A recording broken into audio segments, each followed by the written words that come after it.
Hello students, मैं आप सभी के लिए एक नया चैप्टर लेकर हाजिर हुआ हूँ। उस चैप्टर का नाम है क्वाड्रेटिक इक्वेशन। और जैसा कि आप जान रहे हैं कि क्वाड्रेटिक इक्वेशन जो है एक बहुत ही अच्छा चैप्टर है और इससे एग्जाम में आपका लगभग 16 to 20 मार्क्स का क्वेश्चन एराइज होता है। तो आप मेरे द्वारा जो भी पढ़ाया जा रहा है आप उस वीडियो को पूरा देखें, आप पूरी अपनी कंसेप्ट को बनाना सीखें। आज से जो मेरा है क्वाड्रेटिक इक्वेशन का पार्ट 1 का वीडियो शुरू हुआ है और इसके पहले मैं आप सभी को प्रीवियस चैप्टर बता चुका हूं। तो आइए स्टूडेंट्स, हम बिना डिले किए हुए हम अपना चैप्टर शुरू करते हैं। और आज का जो क्वाड्रेटिक इक्वेशन का पार्ट 1 का वीडियो में हम आप सभी को बताएंगे इंट्रोडक्शन का मतलब है कि क्वाड्रेटिक इक्वेशन क्या होता है, क्वाड्रेटिक इक्वेशन में क्या क्या मेन इंपॉर्टेंट टर्म्स हैं, उसके बारे में हम अच्छी तरह से जानकारी हासिल करेंगे। इसके बाद हमारा जो है कंसेप्ट अच्छी तरह से बन पाएगा, तभी हम अपने जो भी टेक्स्ट बुक में क्वेश्चन है उसे आसानी से सॉल्व कर पाएंगे। तो यहाँ पर देखिए, सबसे पहले जो हम आपको इंट्रोडक्शन में जो लिए हैं वो आपका है क्वाड्रेटिक इक्वेशन। क्वाड्रेटिक इक्वेशन क्या स्टूडेंट्स, आप अच्छी तरह से समझें कि क्वाड्रेटिक इक्वेशन के लिए हम कोई डिफिनीशन यहाँ पर नहीं लिखे। क्वाड्रेटिक इक्वेशन को हम पॉलिनोमियल चैप्टर से कंपेयर करके समझते हैं कि जैसा कि आप क्वाड्रेटिक पॉलिनोमियल के बारे में जानते होंगे, हम यदि क्वाड्रेटिक पॉलिनोमियल की यदि बात करते हैं तो क्वाड्रेटिक पॉलिनोमियल में हम ये जाने थे कि पॉलिनोमियल्स डिग्री के अकॉर्डिंग बताए थे, लिनियर पॉलिनोमियल बताए थे, क्वाड्रेटिक पॉलिनोमियल बताए थे और क्यूबिक पॉलिनोमियल बताए थे। तो इसमें जो आपका है क्वाड्रेटिक पॉलिनोमियल का जो फॉर्म बताया था मैं, वो बताया था ax² plus bx plus c। ये आपका क्वाड्रेटिक पॉलिनोमियल था स्टूडेंट। और इसी पॉलिनोमियल को यदि हम जीरो की इक्विटी कर देते हैं, माने जीरो के इक्वल कर देते हैं, तो आपका क्वाड्रेटिक इक्वेशन बन जाता है। तो यहां पर हमें क्वाड्रेटिक इक्वेशन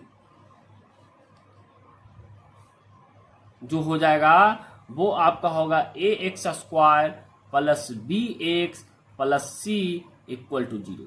तो इस प्रकार से जब हम क्वाड्रेटिक पॉलिनोमियल को जीरो को इक्वल कर देते हैं तो वो आपका क्वाड्रेटिक इक्वेशन बन जाता है।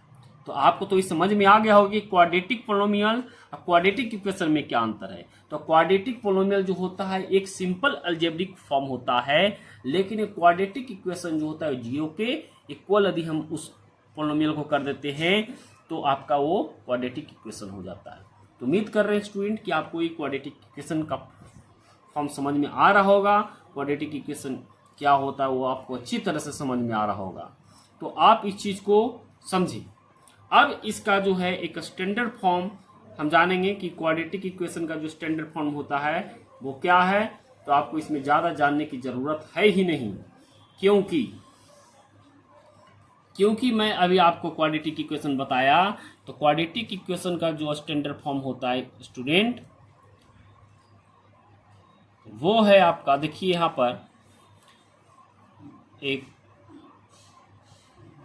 क्वाड्रेटिक इक्वेशन का जो मेन फॉर्म है वो है ax² plus bx plus c equal to 0। ये आपका क्वाड्रेटिक इक्वेशन का देखिए क्या स्टैंडर्ड फॉर्म है, माने ए इसका मेन फॉर्म है। लेकिन यहाँ पर एक कंडीशन भी आपका स्टूडेंट कि ए डज नॉट इक्वल टू 0। अब ए डज नॉट इक्वल टू 0 क्यों हो?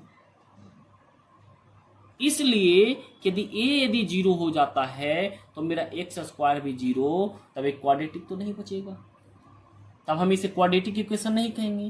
क्वाड्रेटिक इक्वेशन कहने का मतलब है स्टूडेंट्स कि जिस इक्वेशन का मैक्सिमम वेरिएबल पर डिग्री जो हो वो 2 होना चाहिए, और 2 होना चाहिए मतलब इसको बचा कर रखना है। इसलिए यहाँ पर कंडीशन दे दिया कि a does not equal to 0, a कभी भी 0 नहीं होगा। तो आप इस चीज को हमेशा दिमाग में सेट करके रखें। अब देखिए इसके अकॉर्डिंग यदि हम कुछ एग्जांपल्स आपको लिखते हैं क्वाड्रेटिक इक्वेशन का, तो देखिए आपका हो जाएगा x² प्लस 2x प्लस यहाँ पर हम लिख देते हैं 1। तो ये आपका क्या है, ये आपका क्वाड्रेटिक इक्वेशन हो गया। इसी प्रकार से यदि और हम इसमें लिखना चाहेंगे तो आपका देखिए कि 2x² प्लस 4 ये इक्वल टू 0, यह भी आपका क्वाड्रेटिक इक्वेशन है। यहाँ पर देखिए x वाला टर्म नहीं है, लेकिन यहाँ पर x² वाला टर्म यदि नहीं रहता है तो आपका क्वाड्रेटिक इक्वेशन नहीं होगा। इस प्रकार से अभी और आप एग्जाम्पल देखिए, एग्जाम्पल 1, एग्जाम्पल 2, एग्जाम्पल 3 में हम बताने जा रहे हैं आपका कि 1/2x² plus x equal to 0 भी आपका क्वाड्रेटिक इक्वेशन है। तो इस प्रकार से, लेकिन इसका स्टैंडर्ड जो फॉर्म है क्वाड्रेटिक इक्वेशन का ए है। आप इसे अच्छी तरह से समझें, अच्छी तरह से जानें। अब इसके आगे जो है हम कुछ और आपको इंपॉर्टेंट टर्म्स बता रहे हैं, आइए हम उसे भी देखते हैं। स्टूडेंट्स, अब मैं आप सभी को कंडीशंस फॉर क्वाड्रेटिक इक्वेशन बताएंगे। कंडीशंस फॉर क्वाड्रेटिक इक्वेशन करने का मतलब है कि आखिर क्वाड्रेटिक इक्वेशन का जो है कुछ कंडीशन है। आपका जो एनसीईआरटी बुक में जो एक्सरसाइज 4.1 में जो पहला क्वेश्चन है आपको इसी के अकॉर्डिंग पर बनेगा। यहाँ पर कंडीशन जो है स्टूडेंट, आप ये जानें कि क्वाड्रेटिक इक्वेशन यदि है तो उसका मैक्सिमम वेरिएबल पर डिग्री 2 होना चाहिए। अब आपको क्या है कि इक्वेशन को जो है चेंज कर दे दिया जाता है और उसमें आपको पूछा जाता है कि चेक करके कि क्वाड्रेटिक इक्वेशन है या नहीं है। तो यहाँ पर आपको सबसे पहले जानना है कि पॉइंट बाय यदि हम लिखते हैं तो यहाँ पर ये जानना है कि maximum degree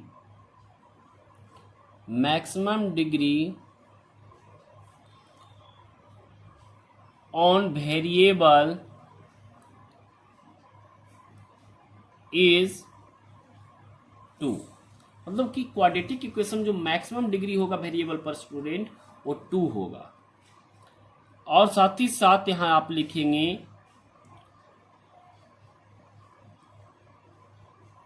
equation is not in linear, equation is not in linear form, linear form में भी नहीं होगा। साथ ही साथ एक और इसका जो कंडीशन आप लिखेंगे कि equation is not in cubic form, cubic form में भी नहीं होगा, मतलब कि इसका डिग्री 3 नहीं होगा। तो इस प्रकार से आप इन कंडीशन को अच्छी तरह से जानें। और इसका जो एक कंडीशन है कि जो फॉर्म होगा, फॉर्म फॉर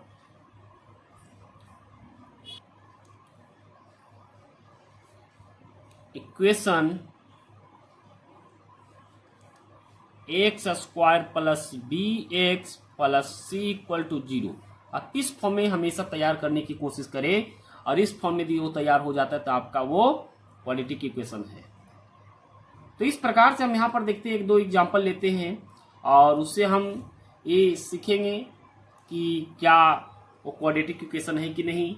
तो यहाँ पर एक दो हम इक्वेशन ले रहे हैं और साथ ही साथ आप वीडियो को पॉज कर खुद से इसका प्रैक्टिस करें और खुद से बताएं क्या वो क्वाड्रेटिक इक्वेशन है या नहीं है। तो यहाँ पर जो है आपका पहला एग्जाम्पल जो हम ले रहे हैं स्टूडेंट्स, वो आपका देखिए है x plus 1 square equal to 2 into x minus 3। क्या एक क्वाड्रेटिक इक्वेशन है या नहीं? आप कैसे जानेंगे? ऐसे आप नहीं लिख दें कि है, तो इसको हम सॉल्व करते हैं। तो सॉल्व देखिए स्टूडेंट हम यहाँ कर रहे हैं। तो एक्स स्क्वायर, इसको a प्लस बी पर हम तोड़ते हैं तो एक्स स्क्वायर हो जाएगा 2x प्लस 1। यहाँ पर आपका देखिए 2x माइनस 6। अब देखिए स्टूडेंट इधर 2x, इधर 2x खत्म हो गया। अब आपका जो बच गया यहाँ पर देखिए एक्स स्क्वायर और यहाँ पर देखिए प्लस 1 और यहाँ पर प्लस 6 इक्वल टू क्या हो गया? 0 हो गया। तो यहाँ पर देखिए क्या x का एक क्या वेरिएबल है, वेरिएबल मैक्सिमम पावर कितना है? आपका 2 है। जब ये 2 है स्टूडेंट तो ये आपका क्वाड्रेटिक इक्वेशन है, यानी यहाँ पर ये जो आंसर होगा क्या होगा? यस हो जाएगा। इसी प्रकार से हम एक और एग्जांपल ले लेते हैं जिससे आपका कंसेप्ट क्लियर हो सके कि वो क्वाड्रेटिक इक्वेशन है या नहीं है। आइए हम देखते हैं, यहाँ पर है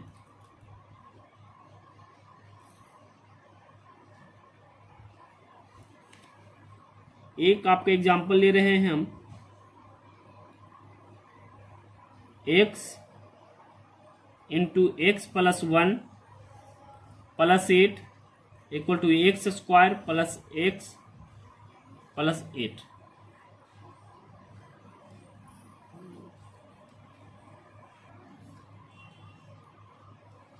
तो यहाँ पर हम एक और जो एग्जाम्पल ले रहे हैं आपके लिए, एग्जाम्पल नंबर 2, इसमें हम लेंगे x इंटू एक्स प्लस 1 प्लस 8। क्या आपका जो है एक क्वाड्रेटिक इक्वेशन है या नहीं है, आपको ये बताना है। तो आप देखिए, इसको हम जब सॉल्व करते हैं स्टूडेंट, और इसकी इक्वल में भी दिया हुआ है, हाँ, x equal x plus 2 into x minus 2। अब आपको बताने क्या है क्वाड्रेटिक इक्वेशन है या नहीं है। तो इसको देखिए हम सॉल्व करते हैं।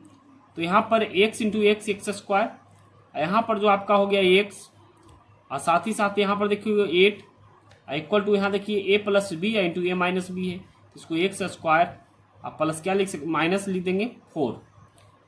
अब यहाँ पर जो है आपका देखिए एक्स स्क्वायर से एक्स स्क्वायर खत्म, तो यहाँ पर आपका क्या रह गया, यहाँ पर आपका हो गया एक्स और ये प्लस 8 था, ये 4 आ गया इधर, तो 8 प्लस 4 इक्वल टू 0। अब इम्प्लाइड डेट देखिए लिखेंगे एक्स प्लस 12 इक्वल टू 0। क्या यहाँ जो है स्टूडेंट, क्या एक्स पर जो है डिग्री कितना है, मैक्सिमम 1 है। तो ये लीनियर इक्वेशन है, ये आपका क्वाड्रेटिक इक्वेशन नहीं है। इस प्रकार से आप ये भी पकड़ चुके कि ये क्वाड्रेटिक इक्वेशन नहीं है, तो यहाँ पर जो आंसर हो जाएगा आपका नो। तो उम्मीद कर रहे हैं स्टूडेंट आपको ये अच्छी तरह से समझ में आ रहा होगा। अब इसके आगे हम कुछ और देखते हैं जो आपके लिए बहुत ज़्यादा यूजफुल है। अब हम यहाँ पर ये चीज़ सीखेंगे कि आखिर solution of quadratic equation by factorization method से हम किस प्रकार से क्वाड्रेटिक इक्वेशन का सॉल्यूशन फाइंड करते हैं। यहाँ पर देखिए आपका यदि क्वेश्चन में दिया रहे कि सॉल्यूशन निकाले क्वाड्रेटिक इक्वेशन का, तो और यहाँ पर आपका दिया रहे x square plus 6x plus यहाँ पर दे दिया जाए 9 इक्वल टू 0, और इसका आपका सॉल्यूशन फाइंड करने के लिए कहे फैक्टराइजेशन मेथड से। तो देखिए आप इसे पोलिनोमियल वाले में मैं बता चुका हूँ, और आप अपने प्रीवियस क्लास में भी कर चुके होंगे। यहाँ पर जो है स्टूडेंट, जो आपका कांस्टेंट टर्म है, इसको आप एक्स स्क्वायर वाले से क्या करते हैं, इंटू कर देते, तो जिससे एक्स स्क्वायर कोएफिशिएंट 1 है और 9 इक्वल टू कितना हो गया 9। 9 को जो है आप फैक्टर करने 3 3 जा 9। अब यहाँ पर आप देखेंगे सॉल्यूशन में कि एक्स स्क्वायर प्लस 6x को हम लिखेंगे 3 प्लस 3 तो 6 हो जाता है, और 3 इंटू 3 इक्वल टू 9 हो जाता है। तो यहाँ पर देखिए जहाँ 6 है वहाँ लिखेंगे 3x प्लस 3x प्लस लिखेंगे 9 इक्वल टू लिखेंगे 0। अब इसके आगे हम देख रहे हैं ये 2 टर्म बन गया, सेपरेट कर दिए। अब इसमें देखिए दोनों में क्या आ गया, x कॉमन, इसमें क्या रहा x, इसमें हो गया 3। इसमें देखिए दोनों में जो है 3 कॉमन है, तो 3 कॉमन ले लिए, इसमें x है, इसमें क्या बच गया 3 इक्वल टू क्या हो गया स्टूडेंट 0 हो गया। अब इससे आगे हम चलते हैं स्टूडेंट, तो यहाँ पर देखिए 1 टर्म आया आपका 2 टर्म। देखिए टर्म का काउंटिंग हमेशा प्लस से होता है, माइनस से होता है, इनटू डिवाइड से नहीं होता है। तो यहाँ पर आपका 2 टर्म, ये दोनों टर्म में देखिए कि x प्लस 3 जो है आपका कॉमन है, तो x प्लस 3 कॉमन ले लिया, और साथ ही साथ अब यहाँ पर बच गया आपका x, यहाँ बच गया 3, आए हो गया इक्वल टू 0।